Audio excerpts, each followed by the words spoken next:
کی قوت جسمانی کا اندازہ کر سکتے ہیں۔ وہ حضرت حمزہ کے بارے میں ہے نا، وہ کہتے ہیں میں نے جس پر وار کیا ایک دفعہ ہی کیا، میں نے دوسرا وار نہیں کیا کبھی کسی پر۔ غزوہ احد کی تفصیل کے اندر آتا ہے، وہ ایک آدمی پیچھے سے ان پر حملہ آور ہوا، حضرت حمزہ لپک کے جب اس کی طرف متوجہ ہوئے تو اس پر جب لپکے تو سر میں ایک تلوار ماری ہے تو ٹخنے تک چیر کے رکھ دیا اس کا، ایک ہی بار۔ تو حضرت عمر رضی اللہ تعالیٰ عنہ اپنے بھائی کو مار رہے تو بہن کو بھی مارا۔ جب بہن کے گالوں سے خون نکلنا شروع ہوا تو انہوں نے کہا کہ مار لو جتنا مارنا ہے، میں بھی اسی باپ کی بیٹی ہوں جس کے تم بیٹے ہو، میں نے جو فیصلہ کیا ہے اس مار سے، اس فیصلے سے میں پھرنے والی نہیں۔ بہن کو خون میں لت پت دیکھا، کچھ شرم محسوس کی کہ یہ میں نے غلط کیا ہے۔ غیرت مند آدمی کبھی عورت پر ہاتھ نہیں اٹھاتا۔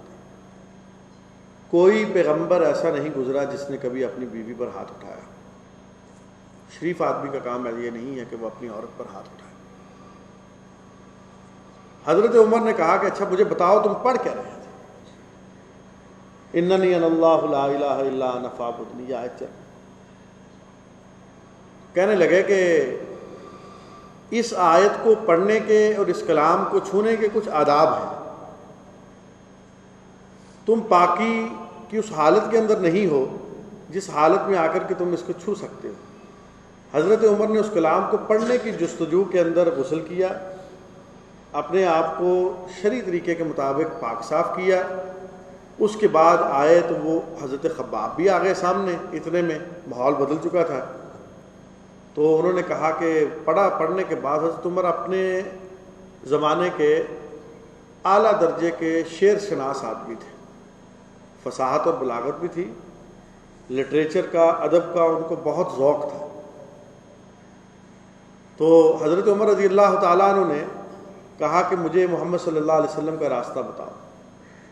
چلے گئے تو وہاں جب پہنچے ہیں تو دیگر لوگ وہاں پر موجود تھے، تو صحابہ نے کہا کہ حضرت عمر آ رہے۔ تو ایک نے کہا کہ کوئی بات نہیں، ہم زیادہ ہیں، اگر وہ کوئی غلط ارادہ کریں گے تو ہم ان کو یہیں ختم کر دیں گے۔ حضرت عمر رضی اللہ تعالیٰ عنہ تشریف لائے۔ نبی پاک صلی اللہ علیہ وسلم نے حضرت عمر جب پاس آئے تو آپ صلی اللہ علیہ وسلم نے کہا کہ کیا عمر اب بھی وہ وقت نہیں آیا کہ تیرا سینہ دین کے لیے کھل جائے؟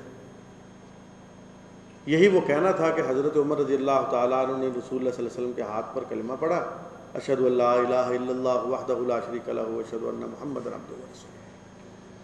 ایک روایت اور ہے، وہ یہ ہے کہ اس سے پہلے رسول اللہ صلی اللہ علیہ وسلم نے، حضرت خباب نے بھی ان کو بتایا جب وہ گھر میں تھے کہ میں، اللہ کے نبی نے آپ کے بارے میں دعا کی تھی کہ یا اللہ، یا عامر بن حشام کے ذریعے اسلام کو عزت بخش دے ابو جہل، تو یا عمر بن خطاب کے ذریعے دین کو عزت بخش دے۔ مجھے لگتا ہے کہ نبی کی دعا تمہارے حق میں قبول ہو گئی، اس لیے کہتے ہیں کہ سارے صحابہ رسول اللہ صلی اللہ علیہ وسلم کے مرید ہیں، حضرت عمر نبی پاک صلی اللہ علیہ وسلم کی مراد ہے۔ سیدنا عمر رضی اللہ تعالیٰ عنہ کہہ رہے ہیں کہ میں بیت اللہ کے اندر موجود تھا، آپ صلی اللہ علیہ وسلم نماز پڑھ رہے تھے، تو میں بیت اللہ کے غلاف کے اندر، کپڑے کے اندر چھپتا چھپاتا بالکل اس جگہ پر آ گیا جہاں پر آپ تلاوت فرما رہے تھے نماز کے اندر۔ میں کھڑا سنتا رہا، ہلا نہیں کہ کہیں آپ کو اطلاع نہ ہو جائے۔ کلام ایسا شاندار کہ مجھ سے متاثر ہوئے بغیر نہ رہا گیا، اور میں اتنا متاثر ہوا کہ مجھے پتہ بھی نہ چلا کہ جب آپ نے نماز ختم کی تو میں بھی آپ کے پیچھے پیچھے چل دیا۔ جب میں آپ کے پیچھے پیچھے جا رہا تو راستے میں میرے قدموں کی آہٹ رسول اللہ صلی اللہ علیہ وسلم کو محسوس ہوئی۔ نبی پاک صلی اللہ علیہ وسلم پیچھے مڑ کر دیکھا اور حضرت عمر رضی اللہ تعالیٰ سینے پر ہاتھ رکھا۔ آپ صلی اللہ علیہ وسلم نے فرمایا کہ عمر کیا ابھی تیرا سینہ دین کے لیے کھلے اس کا وقت نہیں آیا؟ کہتے تبدیلی میرے ذہن کے اندر اسی وقت سے ہونی شروع ہو گئی تھی۔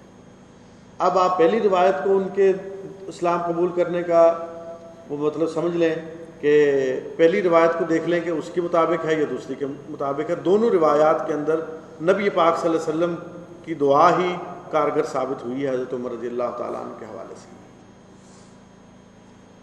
اور دوسری بات یہ ہے کہ حضرت عمر رضی اللہ تعالیٰ عنہ جس وقت مسلمان ہوئے ہیں، یہی وہ دور ہے جب دین کا غلبہ ہونا شروع ہوا ہے۔ صحابہ چھپ کے عبادت کیا کرتے تھے۔ حضرت عمار بن یاسر کے گھر میں تو کبھی کسی کے مکان کے اندر، کبھی کسی کے مکان کے اندر، کبھی دار ارقم میں، چھپ چھپا کے سارا کام چلتا تھا۔ حضرت عمر نے کہا کہ یا رسول اللہ ہم حق پر نہیں ہیں، اللہ کے نبی نے کہا ہم حق پر ہیں تو ہم چھپ کر عبادت کیوں کریں گے؟ ہم حق پر ہیں تو پھر عبادت بھی برسر عام کی جائے گی۔ چنانچہ صحابہ کہتے ہیں کہ حضرت عمر کے اسلام لانا ہی تھا کہ پھر ہم نہ صرف حرم میں بیٹھ کر دین سیکھتے سکھاتے تھے، کعبہ میں بیٹھ کر دین کی باتیں کیا کرتے تھے حرم کعبہ میں بیٹھ کے، بلکہ اگر کوئی ہمیں سخت سست کہتا تو ہم بھی اس کا جواب اسی طریقے سے دیا کرتے تھے۔ حضرت عمر کے اسلام لانے کے بعد ہی بآواز بلند اذان، اور حضرت عمر رضی اللہ تعالیٰ عنہ کے اسلام لانے کے بعد ہی برسر عام جو ہے وہ دین کی محفلیں منعقد ہونا شروع ہوئی۔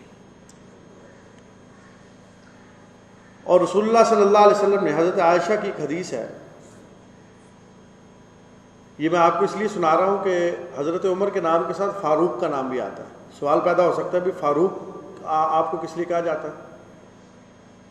اس سے متعلق 3-4 روایات ہیں، لیکن میں وقت کے اختصار کے باعث جو میرے خیال کے مطابق ان روایات میں زیادہ بہتر روایت ہے وہ ہے حضرت عائشہ کی روایت۔ وہ فرماتی ہیں رسول اللہ صلی اللہ علیہ وسلم نے ہی سب سے پہلے آپ کو اس لقب سے ملقب فرمایا، اور آپ صلی اللہ علیہ وسلم نے دعا فرمائی، اے اللہ عمر کے قلب و نظر کو حق کی آماجگاہ بنا دے۔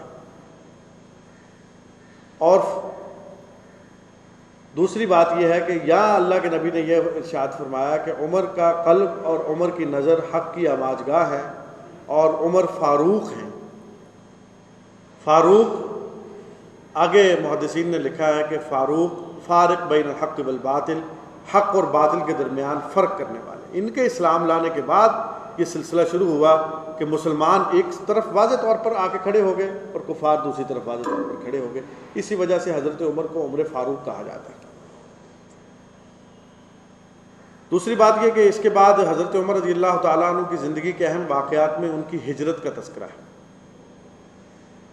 ہجرت حضرت عمر رضی اللہ تعالیٰ عنہ نے جب فرمائی ہے تو عیاش بن ربیعہ صحابی رسول ہے، یہ حضرت عمر کے ساتھ تھے۔ تو عام طور پر انہوں نے ہجرت اس طرح نہیں فرمائی کہ وہ خاموشی سے آ گئے ہوں مدینہ سے، مکہ سے۔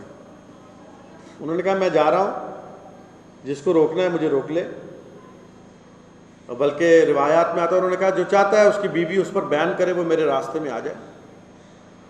کوئی آدمی مکے میں ایسا نہیں تھا جو ان کا سامنا کر سکے۔ چنانچہ وہ حضرت عیاش بن ربیعہ کے ساتھ مدینہ میں آئے۔ تو صحابہ میں سب سے پہلے مدینہ کے اندر جو لوگ ہجرت کر کے آئے ہیں ان میں مصعب ابن عمیر ہیں، رسول اللہ صلی اللہ علیہ وسلم کے ہم شکل۔ احد میں یہی شہید ہوئے تھے تو خبر پھیل گئی تھی کہ آپ صلی اللہ علیہ وسلم شہید ہو گئے۔ اس کے بعد عبداللہ ابن ام مکتوم ہیں، رسول اللہ صلی اللہ علیہ وسلم کے مؤذن۔ اس کے بعد حضرت بلال ہیں، حضرت سعد ہیں، حضرت عمار بن یاسر ہیں۔ اس کے بعد 20 آدمیوں کی ایک ٹولی آئی ہے جس میں عیاش بن ربیعہ اور حضرت عمر رضی اللہ تعالیٰ عنہ تھے۔ یہ مدینے میں آنے والے۔